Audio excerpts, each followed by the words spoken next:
Hello, everyone. My name is Jeremy Gonzalez, and I'll be talking about transnational families. I find this topic interesting considering it involves family separation within parents and children, as either one parent or both make the decision to leave their country of origin to seek employment in another country. This has led to leaving everything behind, including the children, as parents decide to migrate for better economic resources. So to start off, what is a transnational family and why do they migrate? Well, according to Lacey Albergo in her book Sacrificing Families, Navigating Laws, Labor, and Law Across Borders, she explains transnational families are families who live apart but create a sense of collective welfare and unity as parents migrate in search of better wages to send remittance to their children. As there is inequality within political and economic resources in many developing countries, in places like Central America, thousands of immigrant parents make the decision to leave in order to provide remittance to the children.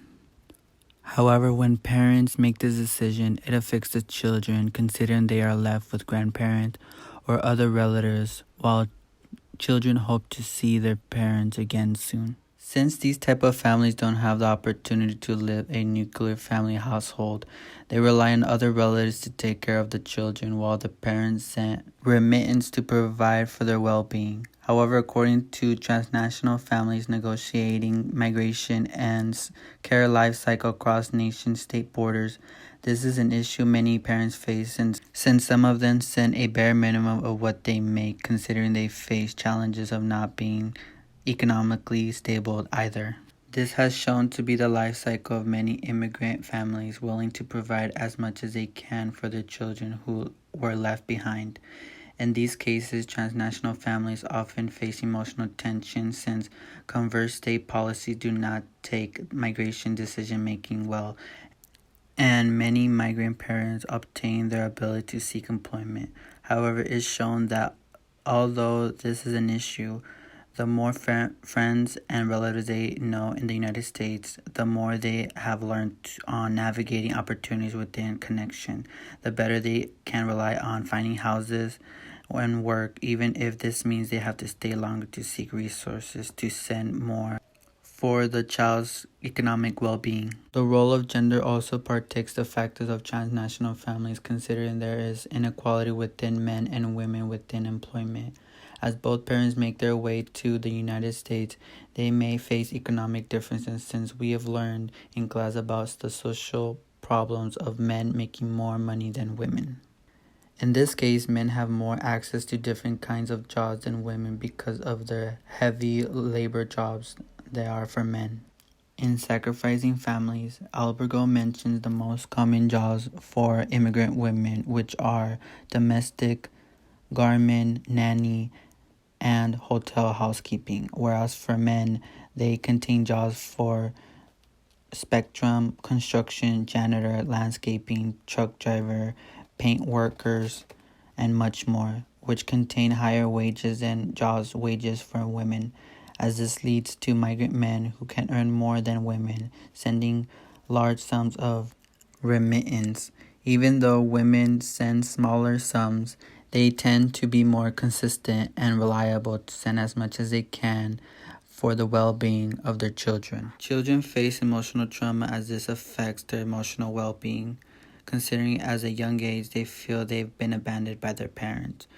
When families are separated, it brings emotional problems because they are not together like other families. According to the article, ambiguous laws due to separation in voluntary transnational families. When parents make this intentional choice about migration, children are frequently left out of the decision-making process as they feel anger and sadness about their parents' performance. Parents do their best to develop skills with digital technology to keep contact with their children, to facilitate strategies of not feeling abandoned, but understanding the decision their parents made to give as much as they can to maintain a healthy lifestyle for them. This is an important topic considering numerous transnational families hardly see each other as they face different battles of poverty. This is where children decide to leave their homes and take the long journey to the United States to find their parents or to attempt to seek asylum to reunite with their parents, hoping to be together again like any other family who doesn't have to face these consequences or struggles on their own. In class, we have learned the topic of single motherhood as transnational families face the same consequences as mothers play both roles once the father has failed to provide for the family to which he has abandoned the family to continue his role of masculinity somewhere else. Single mothers have to move forward to provide for their children after their father has abandoned them due to the fear of violence within their community. They have no choice but to leave their children behind as well, as this leads to taking major steps to journey across country alone. In the article, How Transnational Mothering is Seen to be Troubling, Contesting and Framing Mothering goes beyond the role of gender, where many single mothers are taking the role of men by making the sacrifice of sending remittance while facing the fear of being mistreated since there's consequences of migration experienced by male and female migrants in the context of being couples, singles, or family. It also examines gender expectation where the construction of masculinity prevents migrant men from expressing themselves with their families once they cannot fulfill the various gender expectations and decide to abandon the family. Family separation, is it worth it? I find this topic interesting considering the role of family is different for transnational families as they face many challenges when they decide to leave without their children. The reason for this is their safety since parents fear of the horror that could happen to the children if they were to tag along. As we've heard the stories of many who make this tough journey, many leave because of economic and political issues held in their country of origin. Families throughout the world are experiencing long-term separation across national borders to find limited economic opportunities.